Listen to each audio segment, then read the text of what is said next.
This dude is probably one of the most unintelligent billionaires I have ever met or seen or witnessed. Which, you can probably even glean that from watching these people on TV. Anyways, all of that is to say is that they don't do their homework. Clearly, they're putting 19-year-olds in at the Treasury. This dude is not smart. That is AOC talking mad trash to the world's richest man and quickly becoming the world's most powerful man. The more we follow along with Elon Musk, the more it becomes apparent that he is out of control, that he is haphazard, that he is chaotic, that he is a bit loony, to be polite. And Rep. Alexandria Ocasio-Cortez shared that sentiment and added that he's pretty dumb. The danger in the lack of intelligence and the lack of expertise that Elon has. I mean, this guy is one of the most morally vacant, but also just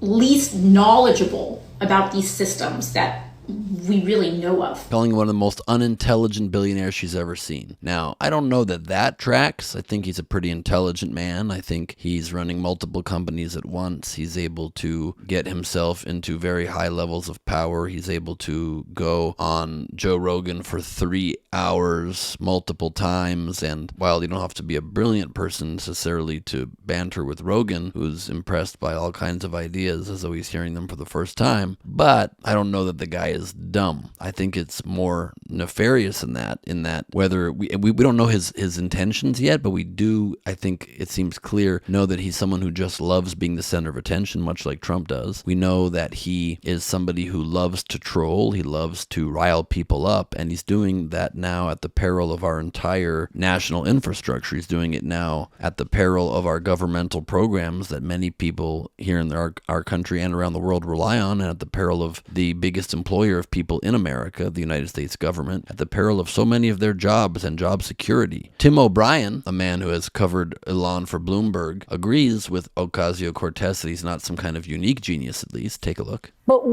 why should we believe Elon Musk, right? While he's an extraordinarily successful business guy, he himself is an agent of chaos. Well, and he's not a universal genius. None of us are. He made a hash out of Twitter. Max knows this very well. He didn't understand the media industry, he didn't understand social platforms, and he went in there and essentially blew up a platform that had very valuable relationships and served a very overt need. He would argue it's more successful than ever. He would argue. Well, it would be successful if what he wanted to do was poison the well at Twitter, drive some other people off the platform, and use it to service his own political needs. Yes, and yes. Yeah, so in that regard, sure, that's successful for him. And if you can blow billions of dollars down the drain in the service of that, fine. But in terms of the finances of it, or in terms of the management of it, it's not objectively successful. And so, yeah, sure, if our plan is to have the richest man in the world cause chaos within the federal government with his slash and burn strategy of cutting government spending, then Trump definitely made the right choice. It's a pretty solid choice if that's the goal. And that seems to be the goal. But unfortunately, there's a real human cost to that. Like, for example, let's say the vast majority of people want the U.S. to drastically cut back on foreign aid. Okay, that's something that you can do. That's a position you can have, and as president, you get to implement that to a degree. But why do it so quickly? Why immediately freeze and shut down? Because that just immediately starts killing children who rely on that aid. That immediately starts giving HIV to babies that are being born because the shipments of preventative medications are not being delivered instantly because they're not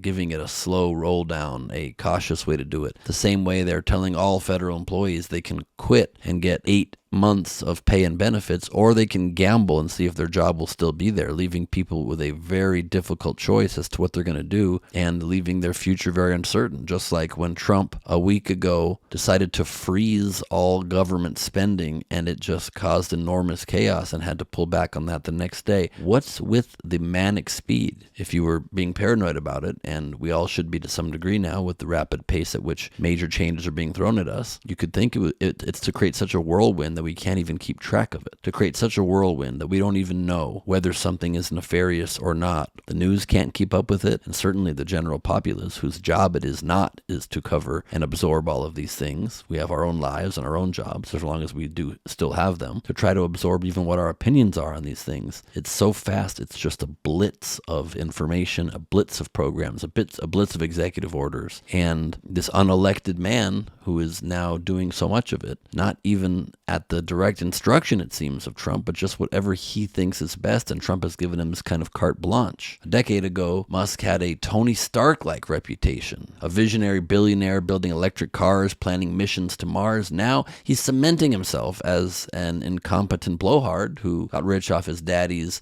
diamond money and feels the need to cheat at video games. I don't know if that's true, it's just what I heard, but does truth really matter anymore? It's just a fall from grace, is my point. With more power sometimes comes a big hit to your reputation. You'd hope it's just incompetence, because the alternative is far worse. An unchecked, self-proclaimed genius who bought his way into the White House without a single vote or confirmation hearing. And now Musk and his team of unvetted 19 and 20 and 21-year-olds have gained access to the federal payment system through his role as head of the Department of Government Agency, or DOGE, that Trump just made up and didn't even get approved as a government agency, and is supposed to just find trillions of dollars in government savings, and is not doing so thoughtfully. He's just slashing and burning, cutting, without any sense of care as to repercussions or how it will ripple. Some think this is far worse than even that. Rep. Jamie Raskin and the rest of the House Democrats seem to think that this is the beginnings of a coup. What I see are all the telltale signs of a coup. A coup is a seizure of state power by unelected actors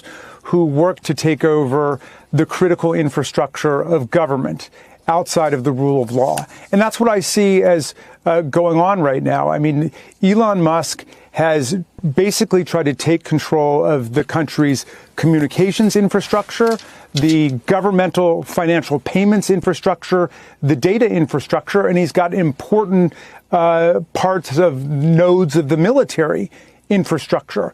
So I'm looking right through Donald Trump, who no doubt wants to abuse everybody's civil rights and civil liberties and centralize all the power in him. But at this point, you know, I'm with Steve Bannon and Laura Loomer and the people on the right who are saying, watch Elon Musk, because he's the guy who's trying to centralize all power behind him, and he hasn't been elected to anything. I mean, it's hard to argue that as a country we've handed this unelected man, a successful businessman with business interests tied up in everything that he's legislating around, or not legislating even, just he's deciding to do and implementing. We've given him an unprecedented amount of power. Nobody voted for him, nobody vetted for him. It's lunacy. And now we're just supposed to let him figure out how to slash our national deficit one essential program at a time. I'm all for cutting waste, fraud, and abuse, but maybe take a second and figure it out and don't just gamble. You might not care about the effect on the average person if you're the richest person on earth, but I do, you do, and we all should. I'm Ben Gleib for Rebel HQ. You can follow me on Instagram @Ben Gleib for lots more.